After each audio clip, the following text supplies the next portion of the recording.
to whom it concerns, it's The Late Late Show. And here is your host, Gay Byrne.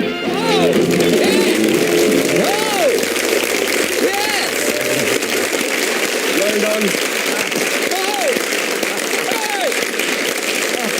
Lovely. Well done. Well done, thank you. We got a lovely show for you tonight. Some of you may not be at all interested in what we're going to do, but if that's the case, then you can switch off. But I've got a little lady here tonight who has spent a lot of time in County Clare collecting butterflies. Would you give her a big hand, please? Oh, come on, for heaven's sake, listen. Come on now. Where is she? Yeah, come on, for heaven's sake. Come on, get off. Get off. For heaven's sake, get off. Listen. You tried very hard to take over the show a fortnight ago. You are not going to do so again, so move into that seat, for heaven's sake. Ladies and gentlemen, Mr. Oliver Reed. That was just a surprise opening for you there. A welcome return. Sir, you promised to come back in good nick and nice and quiet. You look lovely tonight, so you do. Very intellectual indeed, with glasses and everything. You are a man of your word, and I have respect for a man of honour. You're welcome back, sir. Thank you. Did you get a lot of reaction then to your last appearance? Yes, I did. I went to the race courses the next day, and all the bookies gave me better odds than I would normally have got, which wasn't bad, considering I had 3 winners. And I'd been to the races the day before, and I then went to see the Irish Grand National. You've done pretty well while you've been here then, haven't you? Not badly at all. Not badly at all. Now, I feel it's important to say that with Beerbohm Tree and Sir Carol Reed in your family tree, it's not surprising that you are in the business that you're in, Oliver. Can we start by talking about your dyslexia, because I think that's a very important subject. A lot of people know about it in Ireland because they have found to their cost that their children suffer from it, and it's the sort of disease which brings about an inability to read and write in young children, and children can get away without disclosing it for years and years. They can hide it and cloak it, and parents are worried and teachers are worried about them not doing very well in exams. About what stage did you discover you had it? When I realized I was still in the first form when I should have been in the sixth form. And another time I realized that I had it was when I was in the army. They sent me to see a command psychiatrist because I didn't pass any examinations, and I sounded as if I should have been an officer. So they gave me a little pip on my shoulder, on my company flashes, and they said, go off and go down to Wasby and, try and become an officer. And I couldn't add up, and I couldn't spell, and I tried to fool them, so I was going, oh, quack, quack, quack, quack, quack, quack, quack, quack, quack, like that. And they said, but you haven't passed any exams at school. And I said, no, I haven't.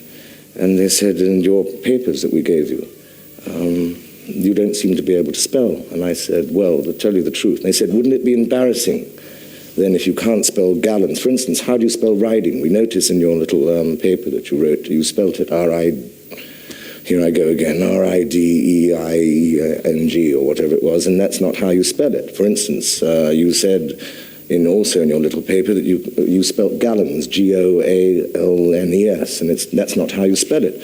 Wouldn't it be embarrassing if you were going to go down to the MT department and order some petrol and you didn't know how to spell gallons? So I said, not as long as a man understood what I meant. And it was disturbing to me because everybody thought I was a dunce. And I mean this very sincerely. A lot of people that do have that problem or have a child that has that problem, you can get a lot of help nowadays because suddenly parents and the medical profession recognize the problem and they're willing to tolerate it, but it shouldn't distress anybody because here I am on your show. Now, did you completely get over it then, or are you still dyslexic? I recognize shapes. For instance, it's very embarrassing when somebody comes up and they say, can I have your autograph, please? And I say yes. And they said, would you write it out to Helen, my daughter? And, Helen shouldn't be a complicated word to spell. And for instance, I recognize the shape of my name and the shape of, love and best wishes, because I've got to know those shapes.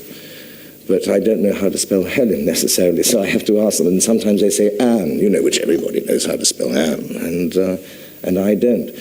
But so they're a little bit surprised, but they think it's in the heat of the moment that I don't know how to spell it. But I've got over it because I admit it.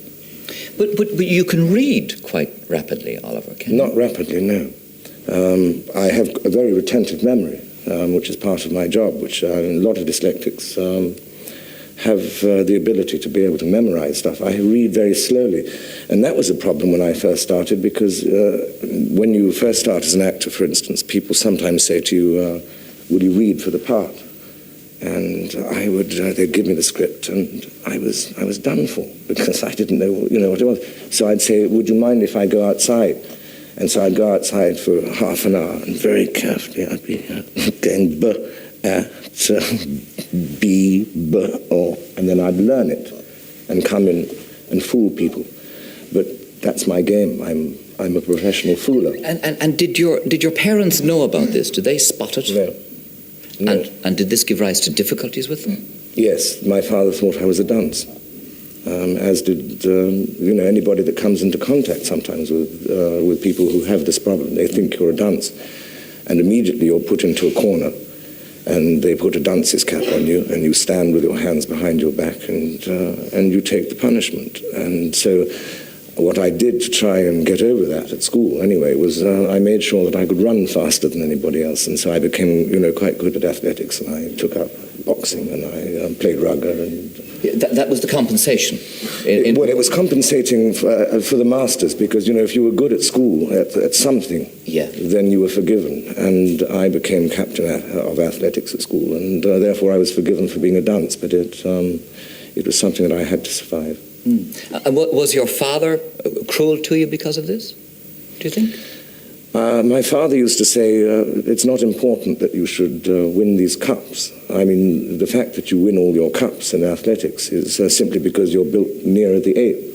And I'll tell you something, he used to say to me. If I dig a hole in the ground and put a banana in the bottom, then the ape is probably going to fall on his head collecting the banana. So the ape's not terribly bright, and so you're proving nothing by winning the races. What I would like you to do is to concentrate more on your studies. The one thing you couldn't do. Yes. Do you think this dyslexic condition stopped you doing anything that you wanted to do? I wanted to read medicine. I wanted to be a doctor.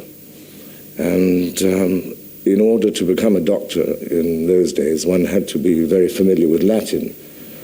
And Latin was, strange enough, easier for me because, you get amo, amassa, mat, amamus, amatis, amant, vi, visti, vit, vimus, vistis, verunt. And it sounded like a poem. And so I became a strange kind of Latin poet, which didn't help me, in medical school. And when they realized nobody could understand a doctor's writing anyway, so I wasn't too bad there. Because, it's when you look at a prescription that a doctor writes out for you, and you go to the chemist, you think, Jesus, what the hell have I got here? Some trouble. And really all it is he's prescribing some aspirin for you. But in medical school, they wouldn't have accepted that.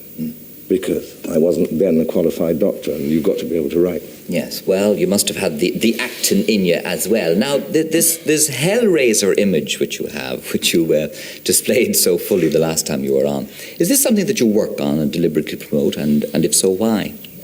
I was when I left the army, and I decided I could no longer become an actor, and therefore not a doctor. Was the bedside manner. I decided if you're going to, because people in those days, we had, Jack Deere, God bless him, Jack Hawkins, and a lot of people were, had brill cream in their hair and partings and wore glasses, and they were all saying, oh, Senator Buffs, and boom, boom, like that. And there were people like Marlon Brando in America. And I thought, I wonder why he's successful. I wonder how I can draw attention to myself. And since I'm a professional entertainer, I thought the best thing I can do is to start standing on my hands in the bar and making a fool of myself. And it seems to me that should be quite correct, because nobody would ever question the right of Lester Piggott to ride 25 horses and to sit on the top of a horse, or James Hunt to drive a racing car, because that's his job. And I don't think that it would be improper for an entertainer and a showman, that's what I am, to show off. Especially because sometimes if one begins to get a degree of success, some people take themselves a little bit seriously. And I like taking myself down a peg or two if I see that happen. And sometimes people think that I'm trying to cause offence. I'm not. I'm simply being an entertainer.